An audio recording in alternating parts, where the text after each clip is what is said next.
Hello, and welcome to the MenoSpark podcast, where we talk about the menopause journey, the good, the bad, the ugly, and ways you can bring back the spark or zest for life during this transitional phase. This podcast is for women and those who love them going through perimenopause, menopause, or the postmenopausal phase. Here at MenoSpark, we tackle menopause with real talk, no fluff, and expert guidance you actually need. I'm your host, Allie Thies, and today we're talking about something that doesn't get nearly enough attention: cholesterol changes during menopause. You think cholesterol is just a number on a blood test, but it is so much more than that. It's a direct indicator of what's happening inside your body. And when menopause rolls in, it doesn't just bring the hot flashes and the mood swings. It also messes with your lipid profile, which has serious implications for your heart health. So today we're diving into why this matters and what you need to pay attention to. I had a client last year, and we're talking about everything menopause and the 25 plus symptoms this poor woman had. Um, and I asked her, so when was the last time you were at the doctor? She says, well, it's been a few years, but I do have something scheduled next month.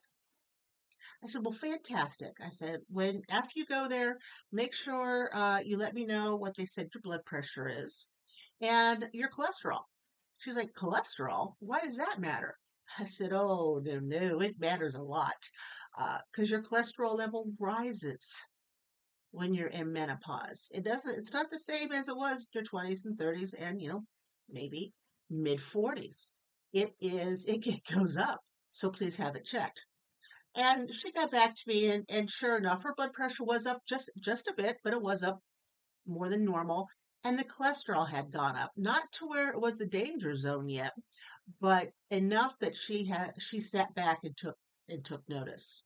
So, why does cholesterol matter more than ever in menopause? Well, cholesterol isn't just about heart disease; it's about how your body functions. Estrogen has been playing defense for you for all these years, keeping your cholesterol in check. But once menopause hits and your estrogen declines, that game changes.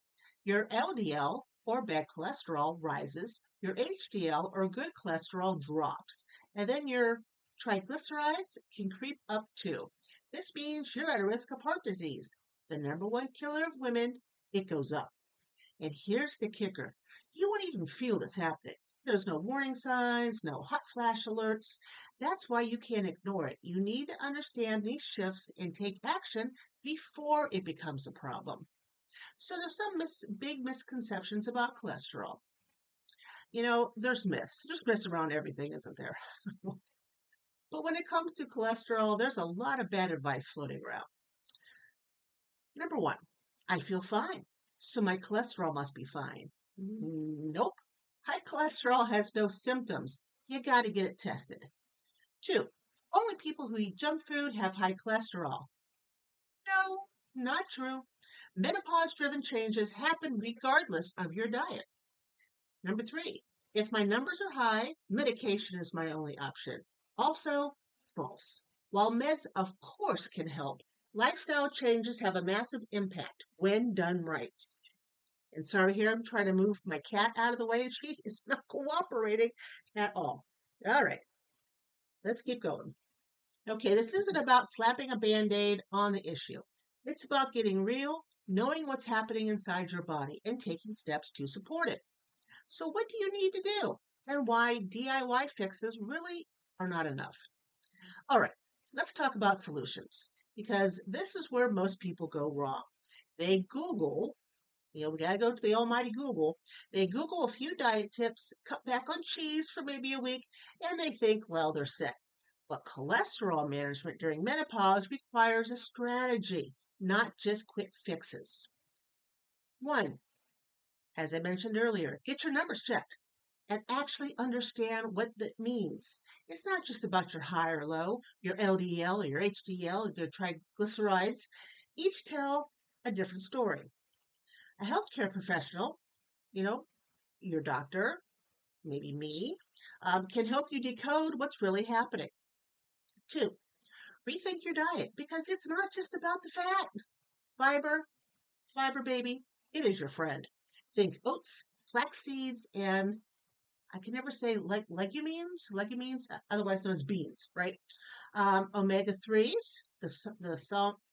Oh my good God, the salmon, the walnuts, and the chia seeds. The walnuts, the chia seeds, I do put in my oatmeal every morning. They help balance out bad cholesterol. Processed carbs and added sugars. Oh, they are the sneaky culprits.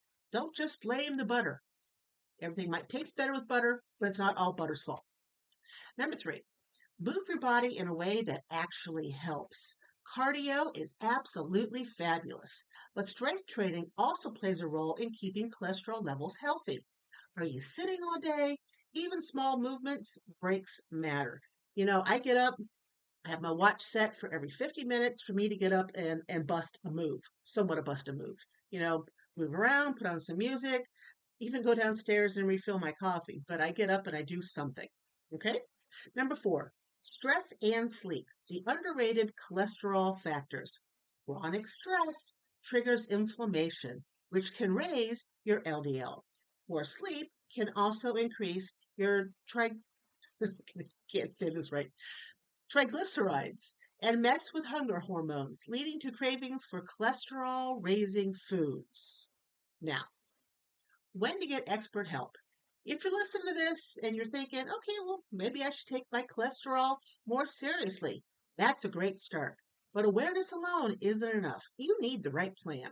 Here's where to reach out for expert guidance. Your cholesterol numbers are creeping up, but your doctor just says, watch it, with no real plan. You're making lifestyle changes, but aren't seeing any results. You want a menopause specific approach, not genetic, generic. Even though I'm feeling kind of uh, geriatric, yeah, geriatric right now. You want, no, now I'm going to say the whole thing wrong again. Genetic health advice. That's where the right guidance can make a difference. You don't have to figure this out all on your own. So menopause changes a lot of things, including your heart health. Cholesterol shifts aren't something to brush off. They matter. And the sooner you take control, the better your long-term health will be.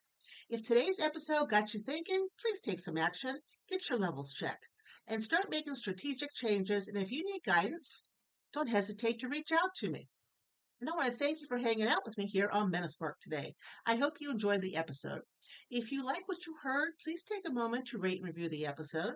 The more people who listen, the more people I can help through this effing menopause. And speaking of helping others, please remember to follow me on Facebook, Instagram, TikTok, and Substack for even more tips, tricks, and inspiration. Last but not least, if no one's told you today, let me be the first to say it. You are fabulous.